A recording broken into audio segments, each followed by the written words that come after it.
When I left fundamentalist churches, religion, I realized that churches teach their members to avoid temptation and suppress their natural behaviors and desires.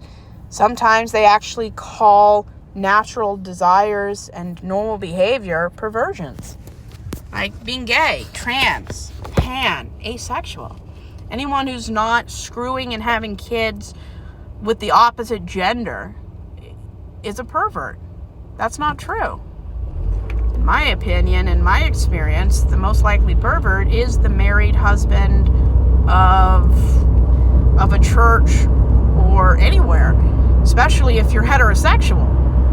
But that's not something the church teaches because it doesn't fit the heteron privileged lifestyle. So, why does the church make people, members or not, forcing people to act as though their normal desires are wrong, inappropriate, or downright unnatural?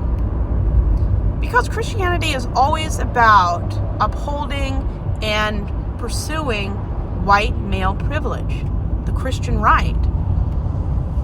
I mean, you don't have to look very far to see this in any biblical text.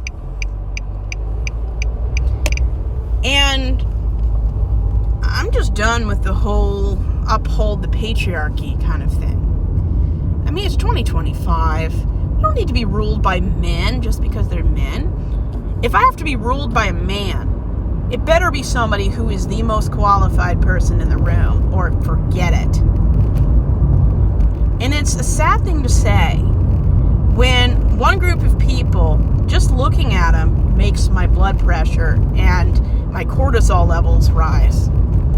I mean, if I see a picture of a dozen white cis heterosexual people who claim to be religious, I start seeing people losing their rights in the back of my mind.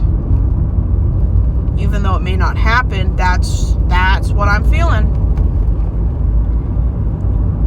And I make sure that I watch a lot of movies, shows, and I get out and meet people who aren't heterosexual or cis or even a female.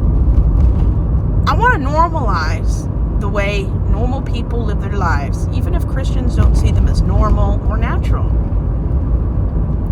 If animals have gay and lesbian members in their community, then why do we look at human beings, especially men, like they're disease when they don't find women attractive? Or maybe they find women attractive in a way that isn't heterosexual. We villainize anything that we don't understand, and if it doesn't uphold the patriarchy or male privilege, we act like it has a disease. And then we villainize them when 1 out of 100 mass shootings, 99 of them are perpetrated by right-wing, Bible-loving, cis, heterosexual men, usually white. But the one time it's somebody different, that's the one we go off the deep end about. It doesn't make sense at all. But if you understand how Christianity works, it makes more sense than I ever wish it to. So, this is the way the world works. I mean, it shouldn't, but that's not the world we live in. I want to be the kind of person who becomes and maintains an image of being an ally. It's not about me. It's about how I defend other people's rights. People who deserve what we heterosexuals take as privilege. Some of us deny the privilege exists and do nothing to help and progress the rights of other people. Everyone in my family votes to take away their rights, to make their lives a living hell, even though I don't believe in hell.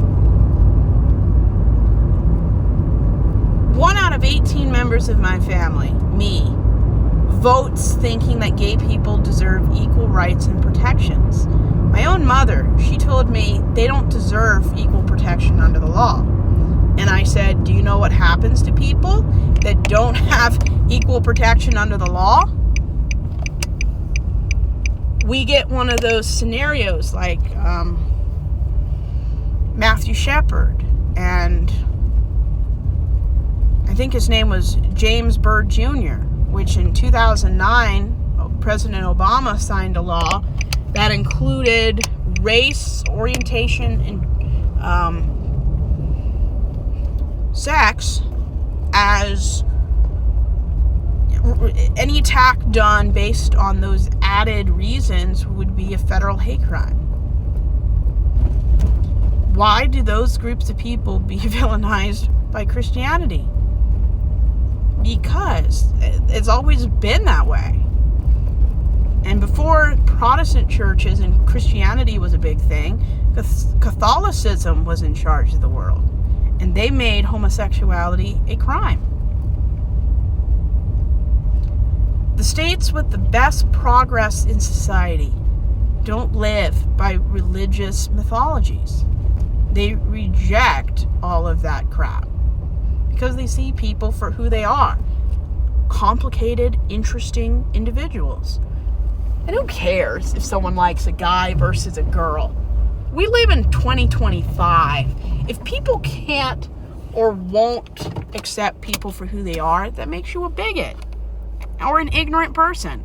It's wrong to suppress your desires, as long as your desires are legal. And yeah, there are some intimacy desires that are not okay.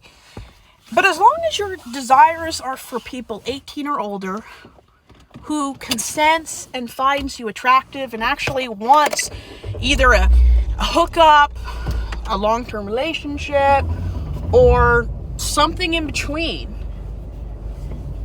I mean, natural urges are healthy. There are appropriate times and places to act on your desires, like you don't do certain things in public, around kids.